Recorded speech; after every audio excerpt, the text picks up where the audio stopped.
Hi friends, welcome to Varalakshmi పదరెల్లు. ఈరోజు తొలి ఏకాదశి అండి. ఈ విధంగా నేను పూజ చేసుకున్నాను. తొలి ఏకాదశి పూజను ఇప్పుడు శ్రావణ మాసంలో చూపిస్తుంది అని అనుకుంటున్నారా? అవునండి, ఈరోజు సగ్గుబియ్యం కిచిడి చేశాను. ఇది ఉపవాసాల స్పెషల్ అండి. ఎప్పుడైనా శ్రావణ మాసంలో అందరూ ఒక్కపొద్దు ఉంటారు కదా, ఉపవాసం ఉంటుంటారు. అలాగే పని చేస్తుందని ఇప్పుడు పోస్ట్ చేశాను. ఇది శివరాత్రికి చేసుకోవచ్చు, కార్తీక మాసంలో ఉపవాసాలకు చేసుకోవచ్చు, శ్రావణ మాసంలో చేసుకోవచ్చు, నెలలో 2 ఏకాదశులు వస్తాయి కదా, అప్పుడు కూడా చేసుకోవచ్చు అండి. పొద్దునుంచి ఏం తినకుండా సాయంత్రం ఉండే వాళ్ళ కోసం చాలా బాగుంటుంది ఈ సగ్గుబియ్యం కిచిడి. చూసేద్దాం రండి. ఫ్రెండ్స్ నమస్తే, వెల్కమ్ టు వరలక్ష్మి పదరెల్లు. అందరు ఆరోగ్యంగా ఆనందంగా జీవించాలని మనస్ఫూర్తిగా కోరుకుంటున్నాను. కొత్తగా ఎవరైతే నా ఛానల్ చూస్తారో తప్పకుండా లైక్ చేయండి, షేర్ చేయండి, కామెంట్ పెట్టండి, సబ్స్క్రైబ్ చేసుకోండి. పక్కనున్న బెల్ ఐకాన్ నొక్కితే నేను పెట్టే ప్రతి వీడియో నోటిఫికేషన్ రూపంలో వస్తుంది. తప్పకుండా లైక్స్ ఇవ్వండి. అలాగే నా ఛానల్ని వేరే వాళ్ళకు ఫార్వర్డ్ చేస్తే నాకు ఎంతో సపోర్టింగ్ చేసిన వాళ్ళు అవుతారు. తప్పకుండా లైక్స్ ఇవ్వండి. ఈ వీడియో ఎక్కడ స్కిప్ చేయొద్దండి. ఈ నా ఛానల్లో రెగ్యులర్గా రొటీన్ డైలీ వ్లాగ్స్ చేస్తుంటాను. మీకు ఇష్టమైనటువంటి చేస్తుంటారు, నాకు ఇష్టమైనటివి చేస్తుంటాను. మీకు ఏమైనా కావాల్సి నాకు కామెంట్ బాక్స్లో కామెంట్ చేయండి. తప్పకుండా పెట్టడానికి ట్రై చేస్తాను. మీకు ఎవరికైనా ఈ వీడియో నచ్చినట్టయితే తప్పకుండా సబ్స్క్రైబ్ చేసుకోండి, ఓకేనా? ఈరోజు ఉపవాసాల కొరకు మనము ఉపవాసం ఉంటాం కదండి, అప్పుడు చేసుకోపోయే సాబుదానా కిచిడి చేస్తున్నాను, అంటే సగ్గుబియ్యం కిచిడి. ఈరోజు తొలి ఏకాదశి. నేను ఉపవాసం ఉన్న పొద్దు నుంచి ఏం తినలేదు. కాకపోతే ఈవినింగ్ ఏదైనా టిఫిన్ చేసుకుందామని చెప్పేసి సగ్గుబియ్యం కిచిడి చేసుకుంటున్నాను. నేను ఎలాగో ఉపవాసం ఉన్నాం కదా, మనం ఇలాగే ప్రతి నెల 2 ఏకాదశులు వస్తాయి. అలాగే ఏకాదశికి ఉపవాసం ఉండే వాళ్ళకి ఇది వీడియో పనిచేస్తుందనే ఉద్దేశంతోనే ఈ వీడియో మీకు చేసి పెడుతున్నాను. తప్పకుండా స్కిప్ చేయకుండా చూడండి. శివరాత్రికి చేసుకోవచ్చు, అలాగే నాగుల పంచమి, నాగుల చవితికి చాలా మంది కూడా ఒక పొద్దు ఉంటుంటారు కదా, ఆ టైంలో చేసుకోవచ్చు. మనము జ్వరం వచ్చినప్పుడు కూడా టేస్టీగా చేసుకోవచ్చు. సోమవారాలు, శనివారాలు, అలాగే మంగళవారాలు, శుక్రవారాలు, గురువారాలు చాలా మంది ఉపవాసం ఉంటుంటారు. సాయంత్రం పూట ఈజీగా చేసుకునేది ఈరోజు ఉపవాసం స్పెషల్ సగ్గుబియ్యం కిచిడి. ఏ విధంగా చేసుకోవాలన్నా వాటికి కావాల్సిన పదార్థాలు అనేది మనం ఇప్పుడు వీడియోలో చూసేద్దాం రండి. ఇలా వెళ్ళి అలా వచ్చేద్దాం, ఓకే? ముందుగా సగ్గుబియ్యం కిచిడికి కావాల్సిన పదార్థాలు ఇవి చూడండి. సగ్గుబియ్యంను ఫ్రెష్గా కడిగి 2 గంటల పాటు ఈ విధంగా పెట్టుకోవాలి. చూడండి, ఇలా ఒత్తితే మెత్తగా అయిపోయినాయి. ఇలాగా చేసి నీళ్ళన్నీ వార్చి పెట్టుకోవాలి. తర్వాత పుట్నాలు, అలాగే పల్లీలు తీసుకోవచ్చు. నేను ఈరోజు గుగ్గుళ్ళు ఉడకబెట్టినాను అని చెప్పేసి ఉడకబెట్టిన అలచెందలు తీసుకున్నాను. ఈ ప్లేస్లో మీరు పల్లీలు తీసుకోవచ్చండి, చాలా టేస్టీగా ఉంటుంది. కరివేపాకు, అలాగే సన్నగా తరిగిన క్యారెట్, టొమాటో, కొత్తిమీర, ఇది నానబెట్టిన పెసరపప్పు, అలాగే పచ్చిమిర్చి. ఇప్పుడు కిచిడి ఏ విధంగా చేసుకోవాలో మనం చూసేద్దాం. ముందుగా ఒక మిక్సీ జార్ తీసుకొని ఈ పుట్నాలను పొడి చేసుకొని వద్దాం. మనం దీంట్లో ఏం వేయలేదండి, ఓన్లీ సప్పడి పొడి మాత్రమే చేసుకొని వద్దాం. చూడండి, ఈ విధంగా పొడి పట్టుకొని వచ్చాను. బాగా మెత్తగా కాకుండా బాగా బరకగా కాకుండా ఇలాగా పట్టుకున్నాను. ఇప్పుడు మనం ఏం చేద్దామంటే, ఈరోజు ఉపవాసం కదండి, అందుకోసం ఉల్లి వెల్లుల్లి లేకుండా చేస్తున్నాను. ఒక ప్లేట్ తీసుకొని ఈ నానబెట్టుకున్న సాబ్దాను ఈ ప్లేట్లో వేసేసుకుందాం. చూసారా, దీంట్లోకి పుట్నాల పొడి వేసేసుకుందాం. ఈ పుట్నాల పొడి వేసుకొని ఒకసారి కలుపుకున్న తర్వాత ఉప్పు కారం అడ్జస్ట్ చేసుకుందాం. చూడండి, ఇలాగా పుట్నాలకంతా కోటింగ్ చేసుకోవాలి. దీంట్లో ఏమన్నా తడి ఉంటే కూడా పీల్చేస్తుంది. చాలా బాగుంటుందండి ఈ సగ్గుబియ్యం కిచిడి. మీలో ఎంతమందికి ఈ సగ్గుబియ్యం కిచిడి తెలుసో నాకు కామెంట్ బాక్స్లో తప్పకుండా తెలియజేయండి. ఇప్పుడు సాల్ట్ ఇవన్నీ వేసుకుందాం. చూడండి, 1 టేబుల్ స్పూను సాల్టు. మీకు పుట్నాల ఇష్టం లేకపోతే పల్లీల పొడి కూడా వేసుకోవచ్చు, 2 కూడా వేసుకోవచ్చు, చాలా టేస్ట్గా ఉంటుంది. కారం, అలాగే కొద్దిగా ధనియాల పొడి, కొద్దిగా పల్లీల పొడి వేద్దాం. చూడండి, పల్లీల పొడి 1 టేబుల్ స్పూన్. ఇవన్నీ వేసి ఉప్పు కారాలు బాగా పట్టేటట్టు వేసుకోవచ్చు. మనం వెల్లుల్లి వేసుకోవటం లేదు, అలాగే ఉల్లిపాయ వేసుకోవటం లేదు. అల్లం వేసుకోవచ్చండి, ఓన్లీ అల్లం ముక్కలు. నేను అల్లం నా దగ్గర లేదనే ఉద్దేశంతోనే అల్లం ముక్కలు వేయడం లేదు. మీకు ఇష్టమైతే అల్లం వేసుకోవచ్చు. ఇలాగా బాగా కలిపి పక్కన పెట్టుకుందాం. ఇప్పుడు ఎలా చేసుకోవాలనో చూసేద్దాం. చూడండి, స్టవ్ మీద ఒక బాండె పెట్టుకొని 2 టేబుల్ స్పూను ఆయిల్ వేసాను. తర్వాత తాలింపు గింజలు చిటపటమన్న తర్వాత ఎండుమిర్చి కట్ చేసి వేసుకోండి.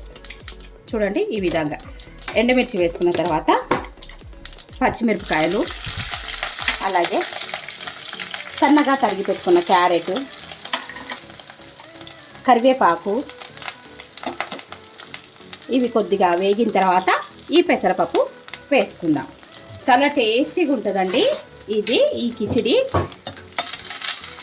ఇవన్నీ కొద్దిగా వేగనిద్దాం.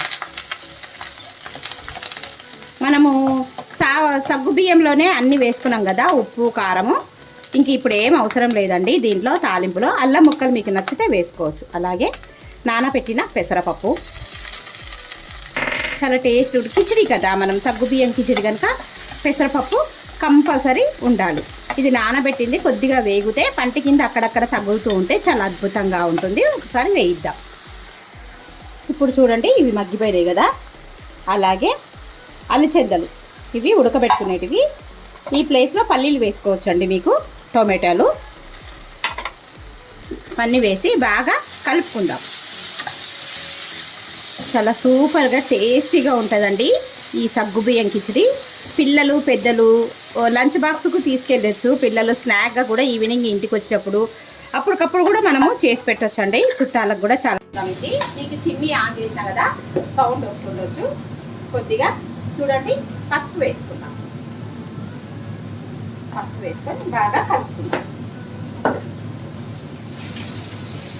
ఎక్కడ స్కిప్ చేయకుండా చూడండి. స్కిప్ చేయకుండా చూస్తే నేను ఏం పెట్టానో మీకు అర్థమవుతుంది. అదే స్కిప్ చేశారనుకోండి మధ్యలో ఏమి ఇంగ్రీడియంట్స్ వేసింది మీకు తెలియకపోవచ్చు.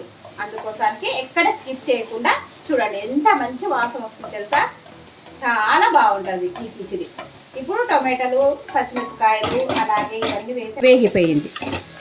ఎంత బాగా వేగిపోయింది కదా టొమాటోలు. ఇవన్నీ బాగా మగ్గనిద్దామండి. టేస్టీగా చాలా సూపర్గా ఉంటుంది.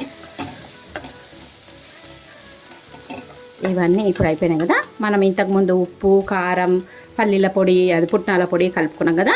ఈ సగ్గు బియ్యంని వేసేద్దాం. చాలా సూపర్గా ఉంటుంది. ఒకసారి కలిపేసుకుందాం. ఎంత బాగుంటుందో తెలుసా. అంతే ఈజీగా ఓన్లీ 5 నిమిషాల్లో రెడీ అయిపోయే సగ్గుబియ్యం కిచిడి. ఉపవాసాల స్పెషల్ కిచిడి. చూడండి ఎంత బాగుందో కదా. పొడి పొడిగా తింటూ ఉంటే కమ్మగా అద్భుతంగా ఉంటుంది. ఇప్పుడు కొత్తిమీర వేసుకుందాం. కొత్తిమీర వేసేసి కలుపుకొని ఒక 2 నిమిషాలు మూత పెట్టేసుకుందాం. చాలా సూపర్గా ఉంటుంది. ఈ కొత్తిమీర అంతా మగ్గే వరకు సిమ్లో పెట్టేసి మూత పెట్టేసుకుందాం. రెడీ అయిందేమో చూసేద్దామండి. వావ్, చూడండి ఎంత బాగా సూపర్గా పొడి పొడిగా చాలా అద్భుతంగా ఉంది. మంచి గుమగుమ వాసన వస్తుందండి. సాబుదానా సగ్గు బియ్యం కిచిడి రెడీ అయిపోయింది. ఇప్పుడు సర్వింగ్ బౌల్లో వేసేసుకుందామా. టేస్టీ సగ్గు బియ్యం కిచిడి. Stove off చేసేసుకుందామండి. 5 నిమిషాల్లో రెడీ అయిపోయింది. మూత పెట్టేసుకుందామా. సర్వింగ్ బౌల్లో వేసుకొని సర్వ్ చేసుకుందాం అండి. టేస్టీ సగ్గు బియ్యం కిచిడి ఎంత బాగుందో కదా.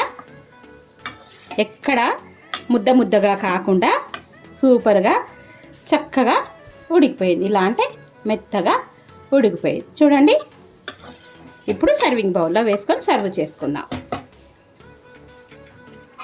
ఇప్పుడు మనము సర్వింగ్ బౌల్లో వేసుకుందామండి.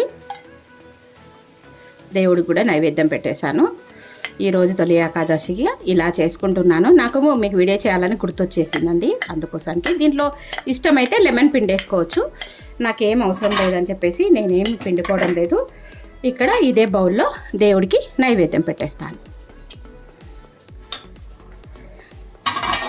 మూత పెట్టేద్దాం.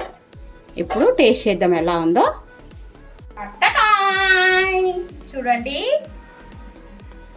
ఉపవాసాల స్పెషల్ సగ్గు బియ్యం కిచిడి ఎంత సూపర్గా ఉందో తెలుసా. ఒకసారి టేస్ట్ చూద్దాం ఎలా ఉందో.